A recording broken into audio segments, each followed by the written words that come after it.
Sponsored by the Dunleary Rathdown Local Enterprise Office. You're listening to Business Eye with Joe Dalton and Simon Haig.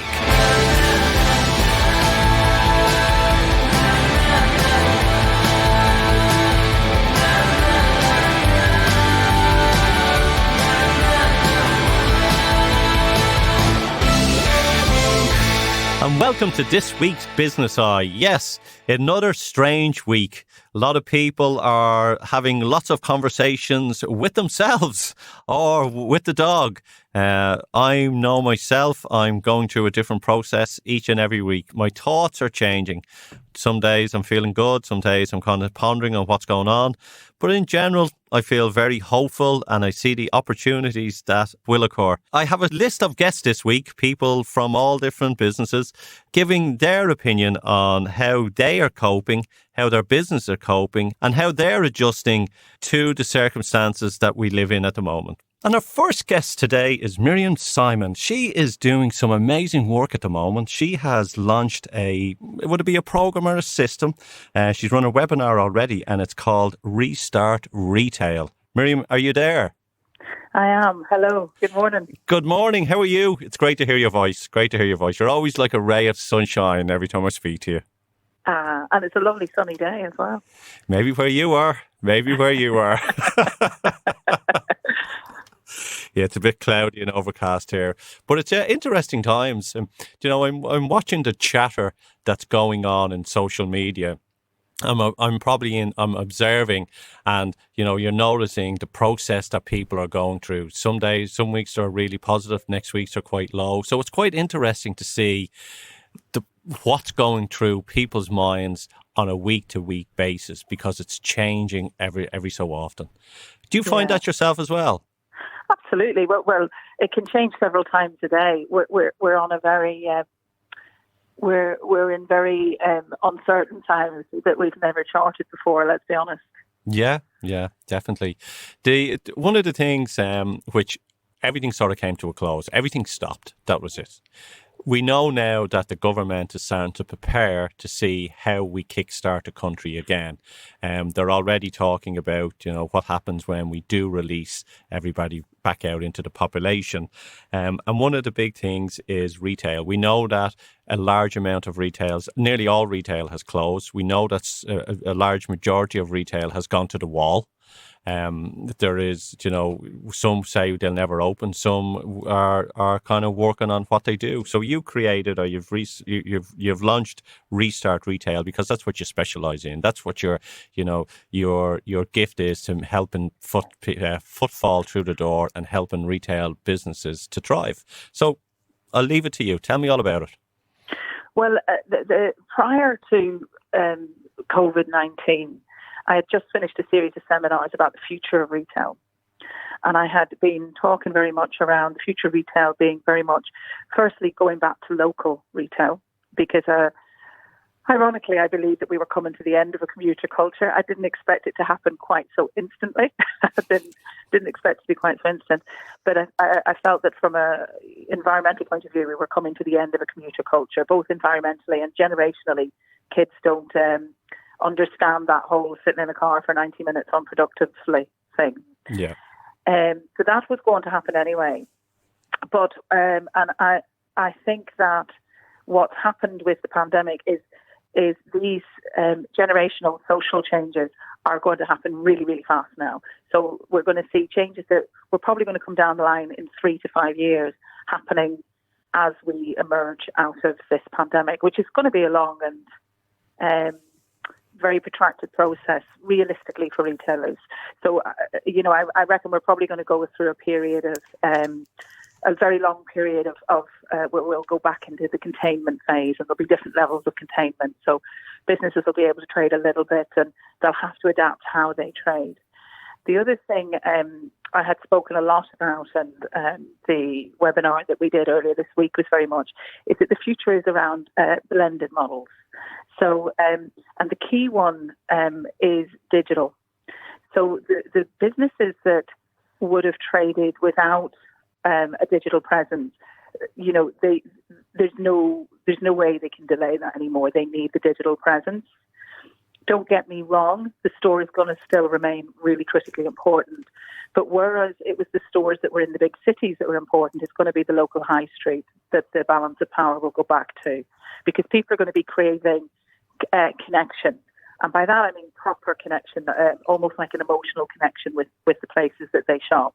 They're going to want a sense of community again.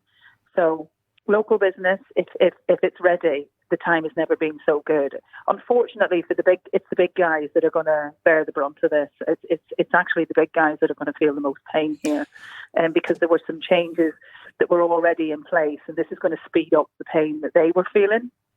But if you're on a local high street in a local town and you have a good website, and a website doesn't cost a lot of money anymore.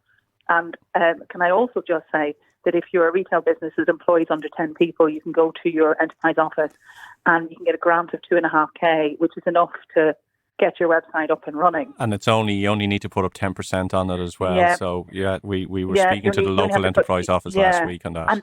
But if you're bigger than that, if you have over 10 employees, you can go to Enterprise Ireland, who will give you up to 40K towards the website. You only have to put up 20%. Yeah. So there's never been as much support. So I think it's really important to say that what we're going through at the moment, this is not like the 2008 crash.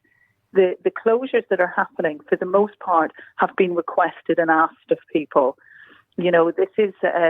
But you look at Debenhams, who just basically, pulled the plug, and it was probably some of these large retail units, this to them was maybe being a godsend, this was coming down the track, and it has just speeded it up for them. Yeah, I think what we're going to see, so it's very hard to explain in just a few minutes.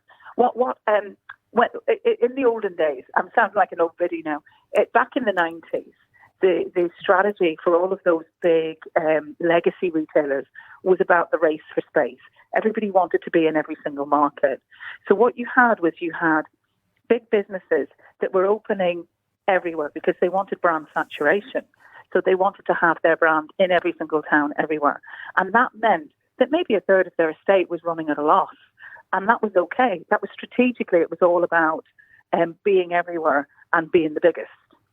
And then what happened as digitalization came in is we started to see that race for space sort of start to move in reverse, where the strategy for those big legacy retailers is now about fewer, bigger, better stores, because they're realizing that the move is towards customer experience, which is very different to service, I have to say. That's about how the customer emotionally connects. Yeah, but here it is. I want to ask you. You're talking about people going to be going back to community and going back to going back to their local high street. So the likes of Dún Laoghaire, the likes of say Dundrum, the likes of Bray, all these.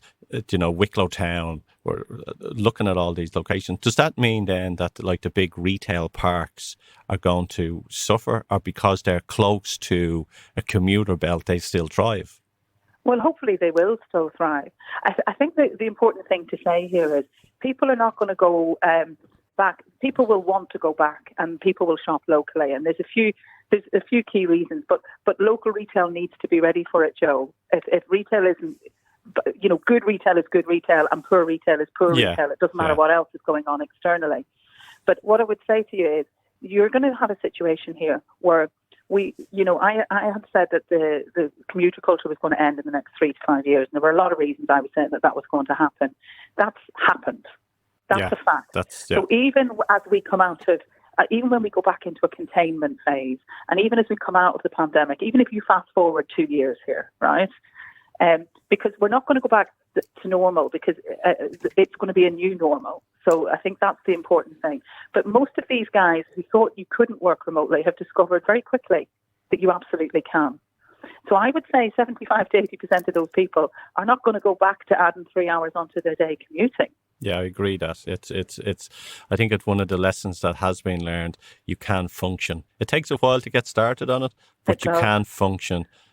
Because we are as a human race, we are very resilient. We are. And one of the things that I'm getting from it is possibly we won't need to commute. So, we don't need to spend those hours in the cars. That, Bob, John, Paul, Mary, Sue can all work at home. What happens there is the city centres then will structure slightly different, because maybe we don't need as many office blocks, but we need more proper housing.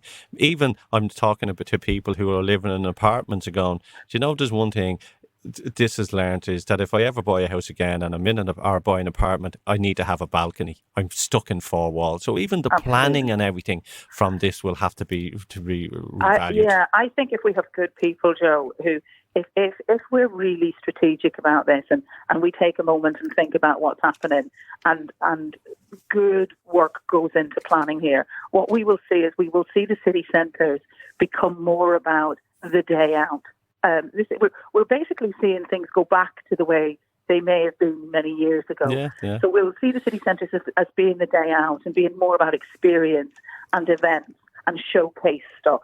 And then the high street, the local high street, will become really, really important. And it's not just because of COVID and realising that we don't need to commute.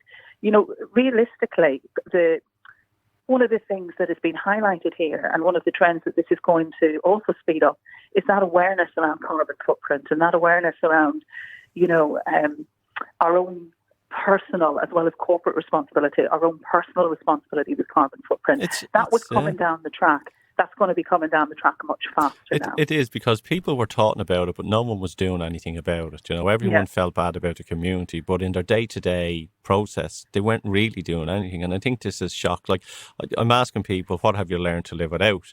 You know, and people are discovering we can live without an awful lot.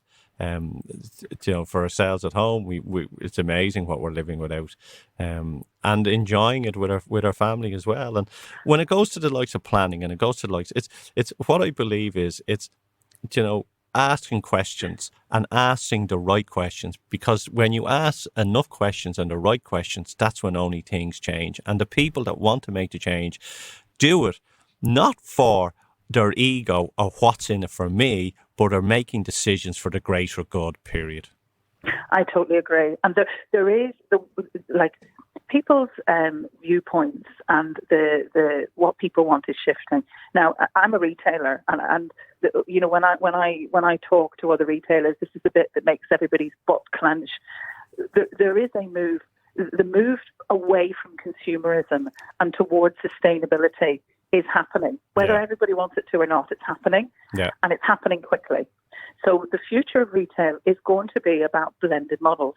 So I'm going to give you some examples. So first of all, there's the obvious blend. You need a store, you need a website, and you need social commerce. And bear in mind, 60% of people now buy because they're influenced on social media. So you need all three to survive. But then separate to that, we're going to start seeing more circular economy models come in and mix with traditional retail modeling. So you'll see a boutique and you'll go to the boutique, but the boutique will also have a vintage section where you can buy pre-loved goods. You'll go to an electrical store and you know, you can buy your new washing machine, but you might actually, if you need a chocolate fountain, you'll rent it for 4 days. So we're going to go back to these blended models where we use not buy a lot of product.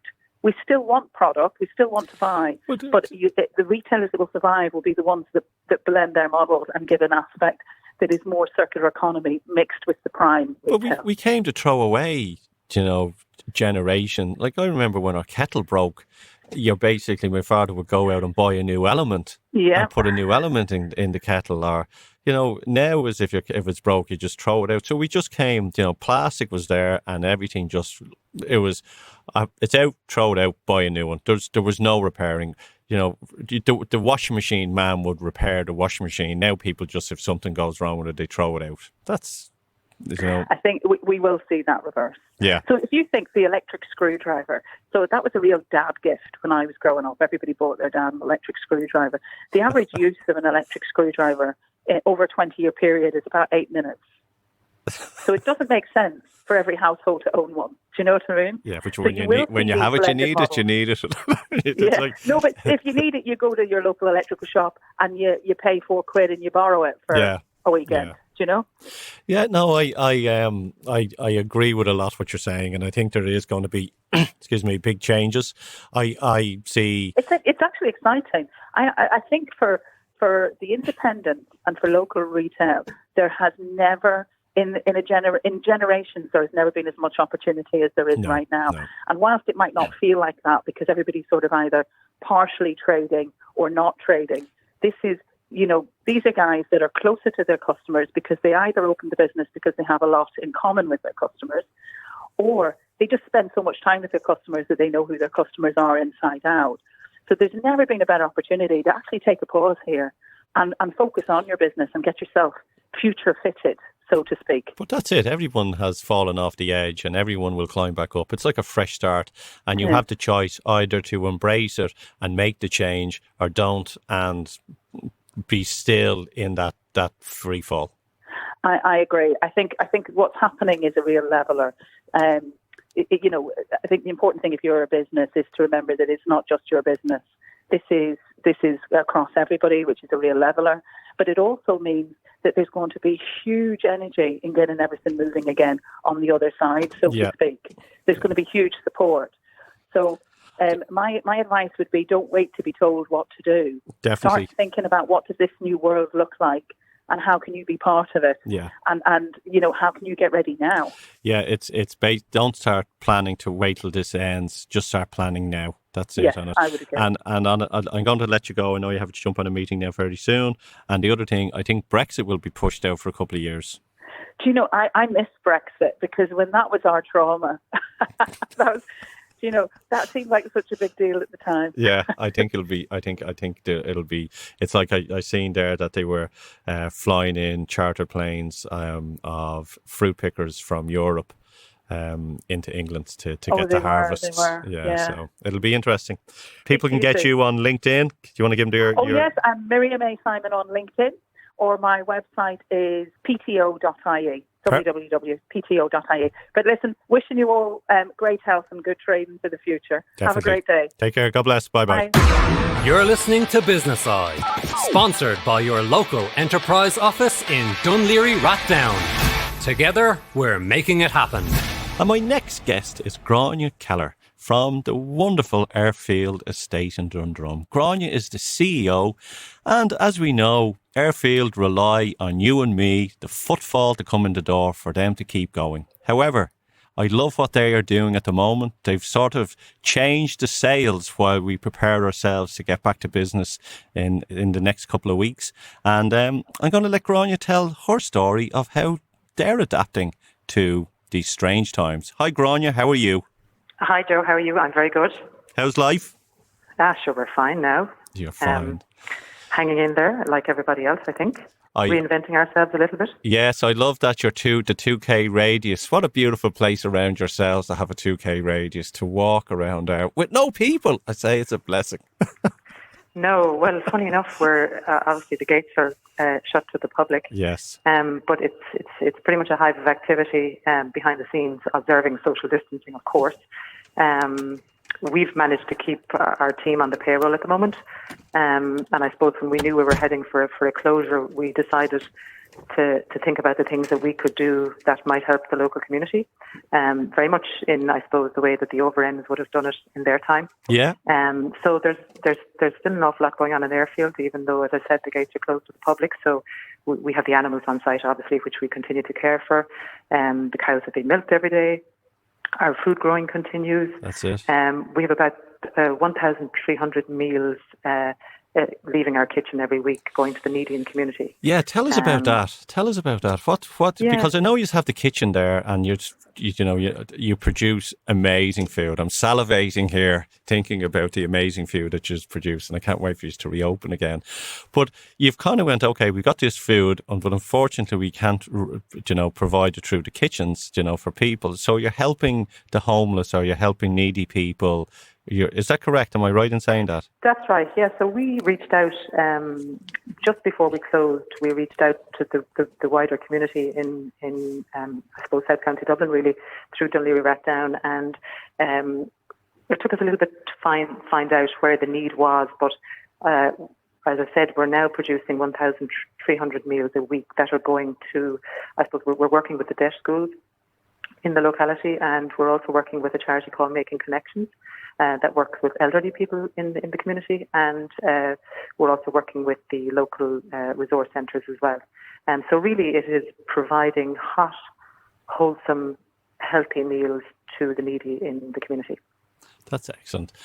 So that's one of the things. One we're of the doing. things, So yes. Yeah, there's more. Go on, So tell us. The other thing that we decided early on was I suppose there was a number of small producers that typically would have supplied restaurants, and obviously all the restaurants were closed, and we have some supplies ourselves, obviously coming from the farm and the garden. So we created these market boxes, which we put up for sale on our website on a Monday, and people purchase them online, and then we have a drive-through system on a Friday, so you can drive up. You have your order number on your window. We radio ahead the order number, and then people drive through and they open the boot of their car with a press button, preferably, if they have that facility, and then we drop the box in the back and away they go. So last week, I think we would have sold about 240 of those boxes. So they have all sorts of produce in it. As I said, we're taking produce from smaller producers that wouldn't have a market for their produce anymore, and then some of our own produce as well. That's brilliant, because I know I jumped on and I tried to book some and they were sold, so I was kind of going, okay, I'm going to catch that window the next time. So I love what you are doing there. I really, really do. Yeah, and we have a few more things as well. Yeah, keep going. I want to know. Yeah, we have two, this would be useful for the general public. We have 2 email addresses that we set up again early on to try and kind of help people while they were at home. So one is called usefood@airfield.ie. So if you have any queries about food or recipes, or wondering what you could do with some of the ingredients that you might have in your press or whatever it is, you can email that email address and the guys will be able to help you. And we also have a gardens@airfield.ie. I think we've obviously had some nice weather. I know people don't have access to the garden centres, but there's always plenty of maintenance that you can do in your garden. So again, if there was any queries about that or growing food, that people could email gardens@airfield.ie. So we're getting a nice bit of traction on that as well. And the last thing that we're doing is we have a number of video clips and video clips, I suppose, about crafts and stuff you could do at home, and kind of keeping families and kids busy. Food clips, recipes, and clips from the garden and the farm as well, just to keep people connected to Airfield while obviously we're shut down. So they're going down really, really well. So you know what the great thing about all this is that, well, first of all, I know the Overend sisters would be really proud, and it's exactly what they would have done themselves. They would. But also, it has been hugely positive for the team, because we all know how challenging what's happening at the moment is for everybody. Obviously, from a health perspective, but also from a mental health perspective. And I think the mental health fallout will be significant. So this has been fantastic for our team to be involved in this and be positive. And I have to say, I definitely feel we're getting the thumbs up from the Overend sisters. Yeah, I really think they're shining down on you. Yeah. I can't thank the team enough how much they've embraced it. I've a very warm spot for Airfield. I've held a couple of events there. I go up there with my family, with my kids. It's I only discovered the place maybe 2-3 years ago, and my jaw dropped when I did, and finding out the history behind it, because it's like an oasis. Especially in such a commercial part of Dublin as well, with Dundrum. And the stuff that you are doing there, even the events that before this all kicked in and that you've run as well. How are you sort of your mindset towards when this is lifted about, greeting the population? Because I know people, it's going to be a destination where people want to go, they're sick of walking their 2K and we want to get to the place that they know well. How is it going to adapt to that?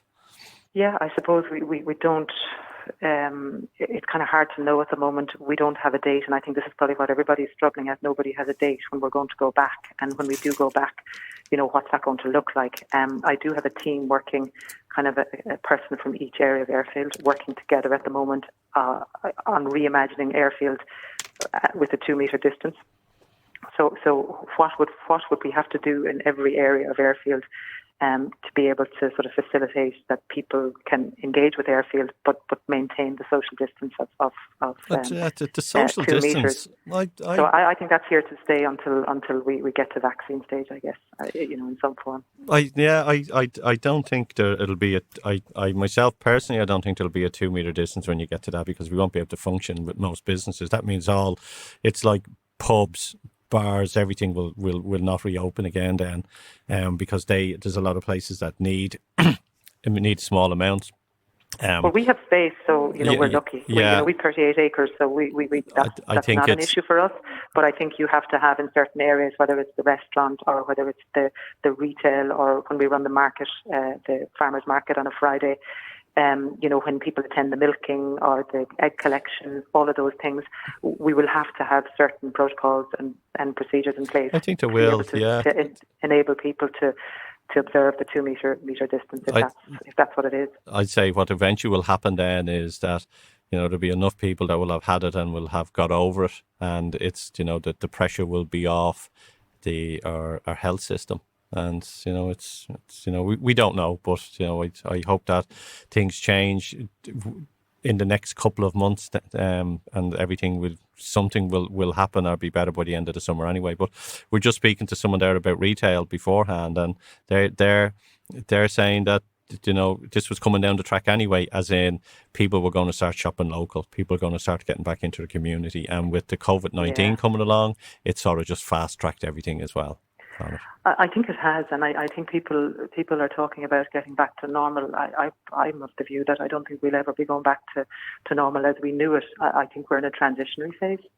I think we're all going to find a new way of working and a new way of being in a strange kind of way. I think it's time, it's an opportunity to kind of press the reset button, if we can call it that, and maybe rebuild, and for businesses to reflect on how we can start looking at sort of a triple bottom line rather than a single bottom line. So when you're thinking about your business or your organisation, you're thinking about not just profit, but you're thinking about people and planet as well. It's caring. It's caring, totally. It is, and it's community. And I suppose I can't help thinking in one sense that the planet is at peace at the moment, and people are on pause. I think that's the best way I can put it. Do you know, I tell you this, I was down, I can see onto Dalkey Island from where I walk the dog, and you could see the reflection of Dalkey Island in the sea. There was no ripples, there was no boats, there was nothing, and the blue skies yesterday. And I'm listening to the birds, and I'm just going, isn't this amazing? This is truly amazing. There's beauty and serenity about it, all right. But look, we know it's not real either. It's not all one thing or another. Oh, but look what go on, and what I'm getting from it. And I tell you what I get from it is reflection, compassion, gratitude and community are the 4 things that I've learned from it. And we're all going through a different process in life. And, as we are learning to know ourselves a lot more now because of the quieting of the busyness has stopped. And I think the noise has lifted. There's certain things that have just become important to us, and I suppose they were always important to us, but we didn't realise how important. If you think about it, for me, it's family, friends, food, freedom, and health. That's it. After that, everything else is a bonus. Yeah, that's it. Let's Grania. Look, I want to. I'm. My hats off to what you're doing there. When I found out, I went brilliant, because I thought you might have just cocooned yourselves, but I'm delighted. Give us the web address if people want to reach out, if they want to order food with yourselves or want to find out about, what they can got in their press, what they can, whip up. So give us a website, we have, please. airfield.ie, and it's airfield.ie. And the 2 email addresses that we have, if you have queries about food, it's usefood, so USEFOOD @airfield.ie. And the other one, if you have any queries in terms of gardening or food growing or whatever, it's gardens, GARDENS @airfield.ie. Grania Keller, thank you for coming on to Business Eye. Really enjoyed the chat, and I can't wait till you've taken the chains off those doors. I'll be rushing in to see us. We look forward to seeing you and everybody else back. Take care. Thank you. You're listening to Business Eye, sponsored by your local enterprise office in Dunleary Rathdown.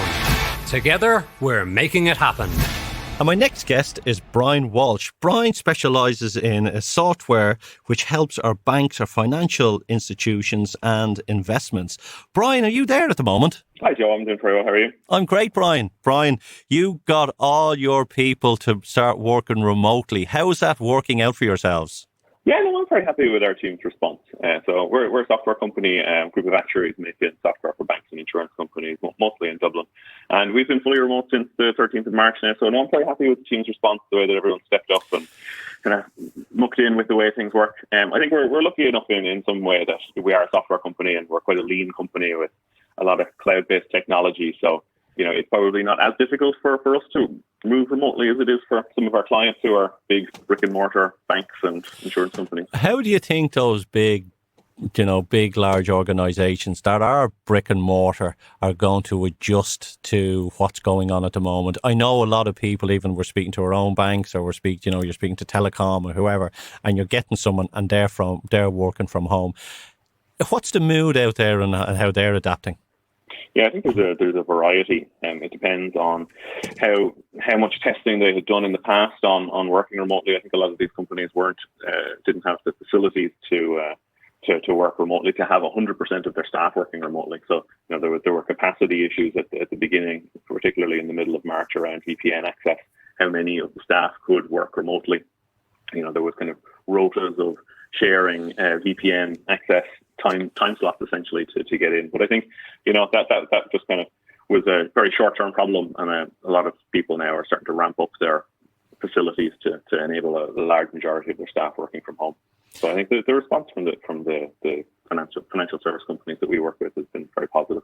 And I think from our perspective, like we work on largely projects with these companies, and we have remote access into a lot of these companies to continue working on the projects that we're doing with them. So from that side of things, like from a project perspective, I'm finding that projects that we're working on with those companies are still barreling on full steam ahead. So the capacity of those companies to continue to work on those projects hasn't really been diminished in any material way now, 4 weeks in. Someone asked me the other day, with everybody working at home, will there be a strain on Wi-Fi in certain regions? Yeah, so I think that level of internet usage, the kind of thing that you need to do VPN access is nothing compared to the kind of bandwidth that's required to stream movies in HD on Netflix. So I think if everyone working from home was just doing the day job, that would be fine. I think the problem on internet infrastructure is more coming from the fact that people are watching YouTube and watching Netflix, or doing video conferencing, which are more bandwidth intensive. But just actually remoting in to click the buttons and to have kind of VPN access into kind of jump boxes inside companies is not very heavy from a bandwidth perspective. I think gaming pulls, that's really, tests if you had everyone in an apartment block or in a region of 5 miles and they were all gaming, you'd find some difficulties, I'd say. Exactly. I think the gaming has a lot to do with the lag as well, so you need to make sure you're getting a fast response back, and like an immediate response back rather than a huge amount of data. Yeah. I'm interested because, you're running a successful business, you're running projects, and your teams are working from home. What have you learned? One of the things that I think is interesting, like there's a view I think that the majority of people have, that there's an increase in friction on communication that has come from this. That you're not in the office with people and you can't just look at them and ask them questions. And I think the view is that that's largely a negative thing, that increase in friction on communication is a negative impact for businesses. And I actually think that it's an interesting experiment that increasing the friction of communication for knowledge workers is potentially a good thing. And I think is one of the positive things that might come out from this. In that, if you're a knowledge worker and you're trying to solve problems, like we're building software, we're solving very complex problems, you need to spend time in deep thought. Like you need to spend hours of concentrated time, not getting interrupted by the other people in the office. Yeah. And if you're in an open plan office, it's so easy to be distracted that to get that dedicated deep thought is quite difficult. So, rather than just looking at the increase in friction on communication as a purely negative thing, that increase in friction on communication where it's not as easy to get distracted is potentially actually a good thing for knowledge workers. I would agree, because it's like when you're trying to work something out. It's like I always use the example: if you're trying to make yourself go asleep, you won't go asleep. But if you just relax, you'll fall asleep. And that is the same about the creative mind.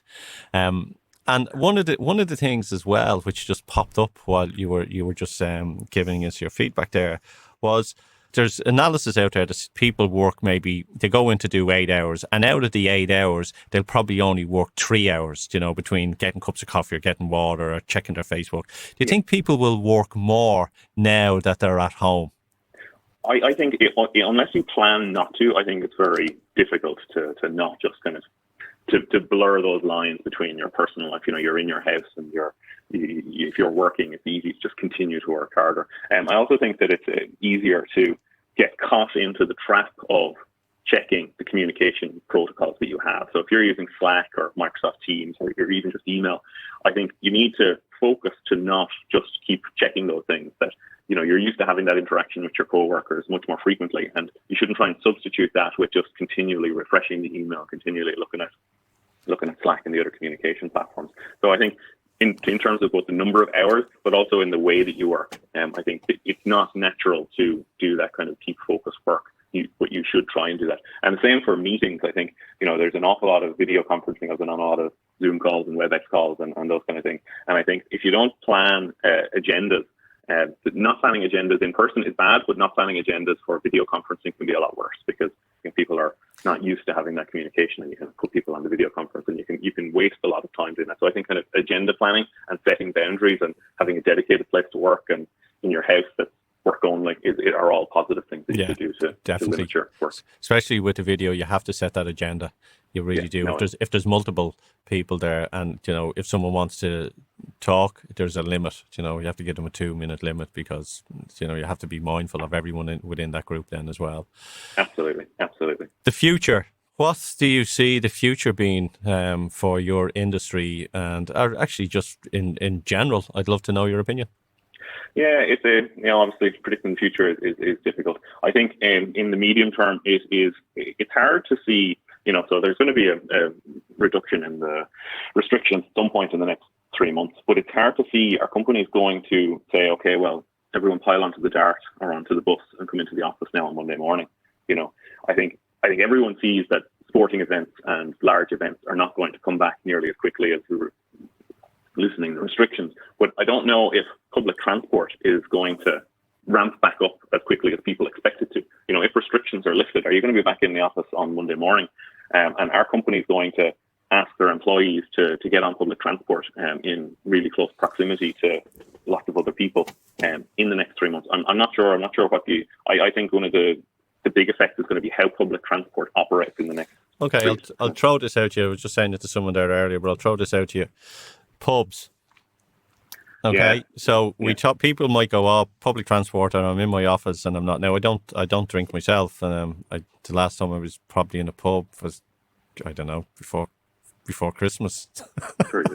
So, pubs, and we know that, we talk about people go, I'm not getting on transport, or I don't want to be in the office, but you open up a pub and they'll go in and have a drink, okay? Yeah. And then more people come in, and then they'll get alcohol in them, and then suddenly the pub will be packed, and all this will be forgotten, and then they'll go, oh, well, that's it, and then they'll just go on with their normal life. There is where I'm sort of going, how are pubs then never going to open, or are people just going to just socialise and then get back into the work routine then as well? Yeah, well, obviously at some point there is an immunity that will come along. When 60% of people are immune, there is a certain point. It's when does that happen, and what opens up in the interim? Our pub's going to open in the next 3 to 6 months. It's hard to see at the moment, but again, what checks are going to come around vaccines and around antibody tests. Are you going to have a card essentially that says that I am immune? I've had the disease already, and who knows? They have that for the flu as well. Then it's. We will know more about the virus and the effects coming in the next 6 months. I know that it was, we did the right thing. But it'll be interesting to see what happens. Like, I know that the States want to kickstart the country right away. I know that England at one stage was looking at the herd mentality. So it'll be see how the world reacts in the next couple of months. What I get from myself is, Brian, is that I think people will be starting to be a bit more conscious about what they do and how they spend their money and where they go. Definitely, in the short term, anyway. Yeah. I wouldn't be too bullish on long-term impact happening, beyond the 12-month mark from this, unless, I think there's a reversion to me that things will go back largely to the way they were in 12 months. Now, the destruction that might happen to businesses in those 12 months, there might be an awful lot of companies that will no longer be in business because of what happens in the next 12 months. But I think there will be a reversion to mean after that. I think it's just the way people like interacting. Brian, thank you for coming on the show. It was a pleasure talking to you. Brian, give us your web address there if people want to reach out to you, or your LinkedIn if people want to connect with you on LinkedIn as well. Yeah, so the company name is Reitig Limited. That's REITIGH.com. And your LinkedIn? Brian Walsh on LinkedIn. Brian, look, you have a super weekend. Cut the grass again and again and again. Very good, very good. And look, take care and we'll talk soon. Thank you. Thanks, Joe. You're listening to Business Eye, sponsored by your local enterprise office in Dunleary Rathdown. Together, we're making it happen. My next guest on today's show is Joe Hayden. Joe is the Managing Director of Orchard Centre and Bailey Farm in South Wicklow in Tinnahealy, a place that I know so well. Joe, how are you? I'm very well, Joe. It's a beautiful sunny spring morning down here in South County Wicklow, and it's a good place to be, it's a good place to live, and it's a good place to work. Joe, I've asked you to come on because there's two sides of the business that you run. One is the farm, and then one is the Orchard Centre. And the Orchard Centre was a place that relied for, it was events, so social gatherings, weddings, team building days. We've had some large multinational companies call down and spend time with yourselves as well. So you have a big conference area. And then you have the farm. And let's work on the conference area first. How has that affected you? I know it's a silly question, but you got the slap in the face, and I'm sure your positivity went, right, gives us time to paint. The positivity is still high, Joe. It's not the first time that we have endured, a kind of a shutdown. The Orchard Centre has been operating with Irish companies and organisations for over 20 years. And, we have seen it all. We have seen 9/11. We have seen the foot and mouth crisis. We have seen the economic crash just over 10 years ago. So, look, we have had that, as you call that, slap in the face before. Now, obviously, we've had nothing quite as serious as this. But thankfully, we ourselves as a company, we're in a relatively strong position and we will weather this. And I suppose we're quite busy ourselves here at the moment, just developing new ideas, new concepts to help us work with our existing clients and hopefully new clients when things open up again, because there's going to be a great need in the economic sector to get teams re-energised, rebuilt, refocused, and we want to be ready to go the minute that happens. So we've been very busy sort of putting together programs, templates, and and some new exciting ideas that we think will play a vital role for so many when we get things going again. It's interesting that you said there about the foot and mouth, and it was right. The farming community, it all came to a halt many years ago when the foot and mouth came in. So you are probably better equipped to be dealing with something like this than the rest of our population. Yeah, we are. We're very resilient. And, for people like ourselves who are involved in the day-to-day business of managing animal health, things like viruses and other things, it is part of daily life. It's managing that. And as many of your listeners will know, in Ireland, we really are seen to be the forefront, globally to the forefront of animal health and welfare. And I suppose we can identify with this particular COVID-19 crisis. We know how it works, and we can, I suppose, very easily adapt to issues now like social distancing. I know it's much easier when you're down on a farm in South Wicklow to keep away from other people, but, we understand what it is to protect others, whether it's ourselves or whether it's our animals on the farm when it comes to these challenges. With the Orchard Centre as well, if people go on, we'll give out the web address then at the end. Like, it's a massive facility. Like, it's you've got the big conference room. As I say, you have the big barn there as well, and you've got other facilities as well. The companies that have who are meant to be running events now, who have put them on hold, when have they sort of rescheduled, or when do you see things evolving and getting back to business in some way? Well, look, it will get back, and it really is a question of when, and I can't accurately answer that. But what we have experienced here was when this first became a very real issue in our country, we had our clients who were rescheduling for August, September. Now we're sort of looking at some of those people moving it out to October and November because we operate all year round. Yeah. But certainly there are challenges there. But I think really what's going to happen is that the minute that things start opening up over a gradual period of time, that's when we're going to see our clients saying, well, look, now we know we can plan effectively. These are the dates that we're looking at. And we will at that stage then start, I suppose, what is a collaborative process with our clients, looking at, what their needs are, what has changed, through this crisis, and how can we help them rebuild their companies, rebuild their brands. What have you learned from it yourself, Joe? I've learned from it, Joe, that life is full of surprises, that in business you need to be resilient. I think you can never take anything for granted. We, like so many companies in this country, have seen a great growth in our business in particular over the past 2 to 3 years. Things have come back very good for us, but we can't take that for granted. So we have to build, I suppose, a very resilient and robust business ourselves. We have continued to invest significantly in our own company and in our own people, and we hope that that will stand well to us. And as I said to you earlier, we are busy now. We are active now, engaging, with our clients, listening to their stories, trying to identify what their needs, and starting to formulate a process, that will allow us to, in some significant way, help them get back on their feet and be successful again. Yeah, I think it's all about, collaboration now and listening to your customers, community. I think you'll play a big role in that. I think there'll be a lot of people having a lot of parties. I think they will, and, life is about living. I think a lot of people have been in lockdown, serious lockdown in their own homes, for a number of weeks, and there's still a bit of time to go on this. And what we have here down at the Orchard Centre in Wicklow is that we have this wonderful, wonderful space. It's a meeting space that lends our clients to have very creative events. It's also a very private space, and it allows them to be. And I think that's what so many people have learned about this crisis. They're going to learn so much about themselves, so the dynamics of what we do and how we do it and how we interact with our clients is also going to change. And the great thing about the Irish people is that we're great people to talk. We're great listeners. We're great collaborators. So I think once the break is taken off, we will be good to go.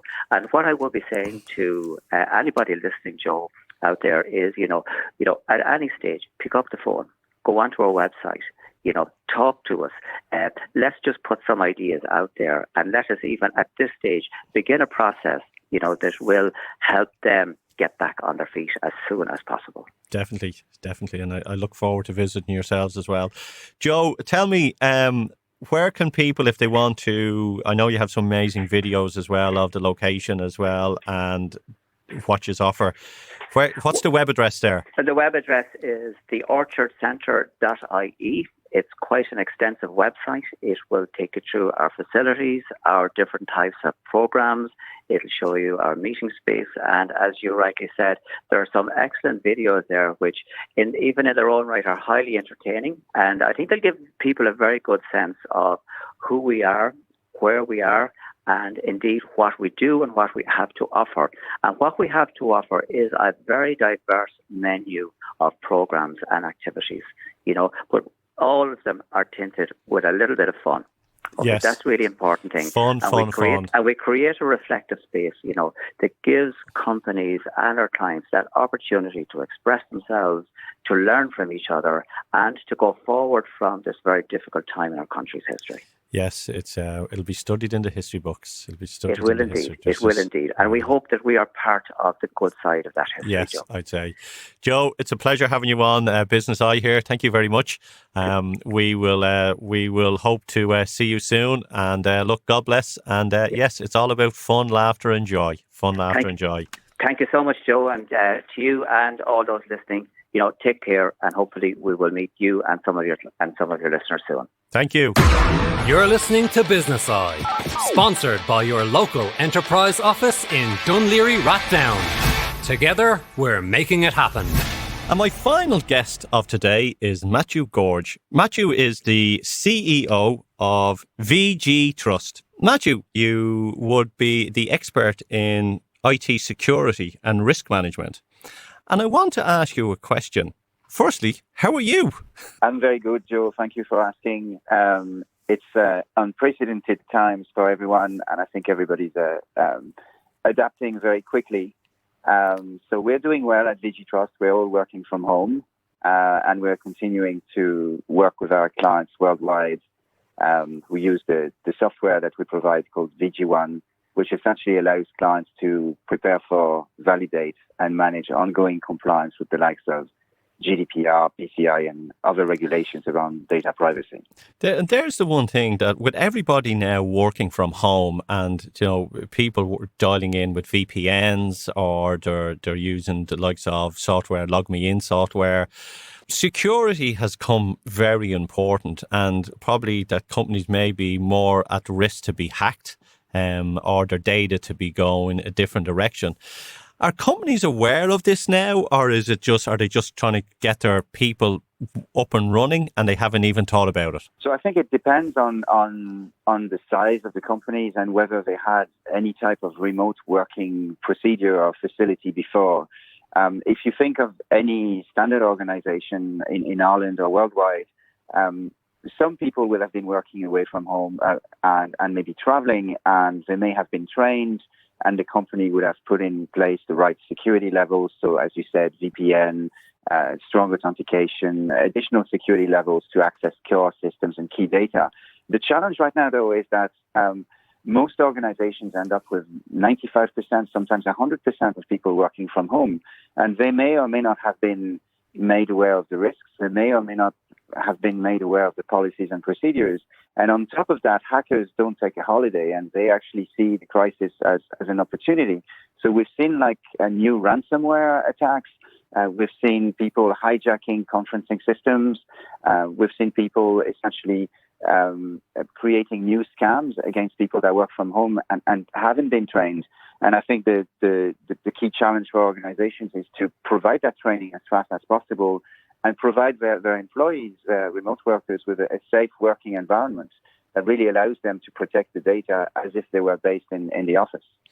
But is it a fact that a lot of hackers and all can't get in unless you give them authorization? You click that wrong link that you're not aware of, or you share your password details with people. Is it as simple as just a bit of cop on? Well, I mean, yes, common sense will help, certainly will help.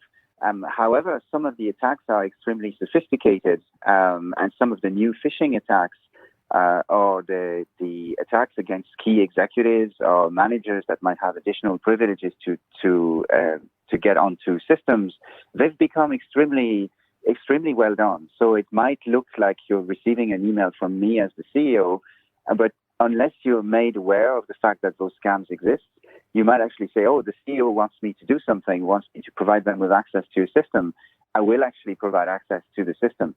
But to your point about cop on, yes, of course, if the CEO rarely asks you to do something directly, well, alarm bells should go off really quickly. And that's why training is key. Now, 15 minutes of good training against phishing and those attacks will actually do the job. And that can be done, ironically, remotely through e-learning. So if the CEO rings up someone and says they want to transfer, $250,000 into their private bank account, you should raise an eyebrow. Absolutely. I mean, anything that's out of the ordinary should raise a stronger alarm bell right now. Bear in mind that it's all about risk surface, right? So traditionally, your risk surface was your internal network, your cloud exposure, and maybe 20% of the workforce working from home or traveling. Nowadays, the risk surface has actually increased tremendously because everybody's working from home. And then the additional issue is that some people are actually having to work from home using their own systems, their own laptops, their own desktops that are not necessarily approved by the company, where we don't necessarily know if there's antivirus, anti-ransomware, is there a firewall.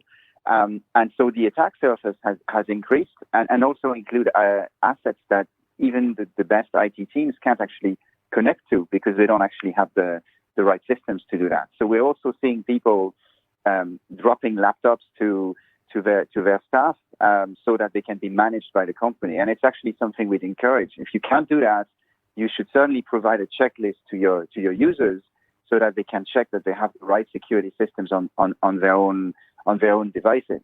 And then finally, looking post-crisis, if people are going to go back to the office or if they're going to continue to work from home, you need to think about how you're going to secure that extended ecosystem moving forward, not just during the crisis, but also after the crisis. I see that like the likes on LinkedIn or the likes of Facebook, there's a lot of cloning where people will, clone themselves, especially on Facebook, and then try and connect with other people that are friends with that person. I know that Facebook has counteracted that with, giving you a notification that this person is already a friend of yours. So they're always one step behind, what's going on. And we're always trying to working on new fixes or new software to catch these hackers out. What is the one thing that, people that are listening here today that, maybe are working from home themselves or might have a small business with 3 or 4 people working at home? What advice can you offer them?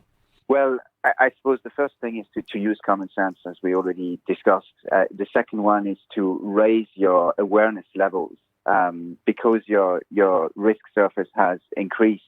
You're more of a target than you were before, so you need to be more careful.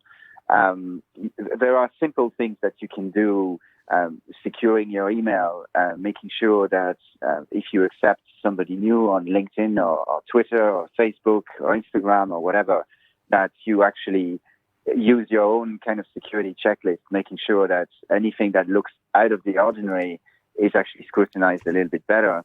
There's a lot of very good advice that's available from many sources that are actually free of charge. There's also training that's being delivered by a number of organizations, especially through e-learning.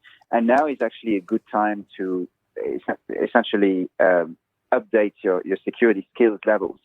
As I said before, if you invest anywhere between 15 minutes and an hour now in upskilling the cybersecurity knowledge, it's a great investment, and it will actually pay off not just now, but on a future basis as well.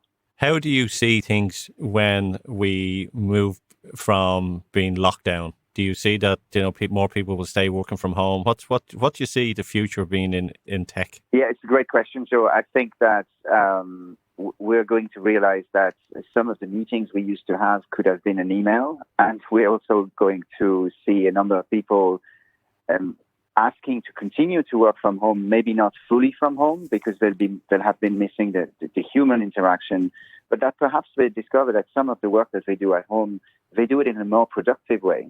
And so my guess is that certainly from a VG-Trust perspective, right now we're 100% remote, and I would suspect that at the end of the crisis, it will more than likely be 50% instead of the 25% that we were before the crisis.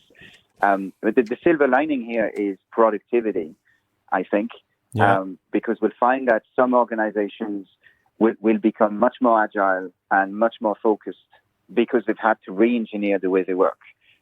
So if there's a silver lining to this crisis from an operations perspective, it is probably productivity. With that said, I would urge people to make sure that they start planning for the lockdown being finished, and that they also make sure that they'll promote the right policies and procedures for cybersecurity, for remote working, and that they'll certainly look at all of their IT assets and get rid of the ones that they no longer need. Make sure that they have a transition plan for data that is company data that normally would have been a big no-no to use on personal devices. And now we need to make sure that data is actually disposed of securely. And there's going to be a transition path there as well for people that have been working from home. Brilliant. Matthew, thank you for coming on to Business Eye. If people want to reach out to yourself, where can they find you on LinkedIn, or if they want to just find me on LinkedIn, Mathieu Gorge. Surname is Mathieu, Mathieu, and Gorge, Gorge, or they can certainly contact us at VG-Trust, www.vgtrust.com. Thank you again, Joe. Matthew, thank you. It was a pleasure. And there you have it, folks. This is another week of Business Eye wrapping up. I hope you enjoyed the show. We will be back on next week with another selection of guests. Until then, have a super weekend, be safe and look after yourself. And just want to say thank you from myself and our team here at Dublin South FM. Until then, take care, God bless, and have a super, super week.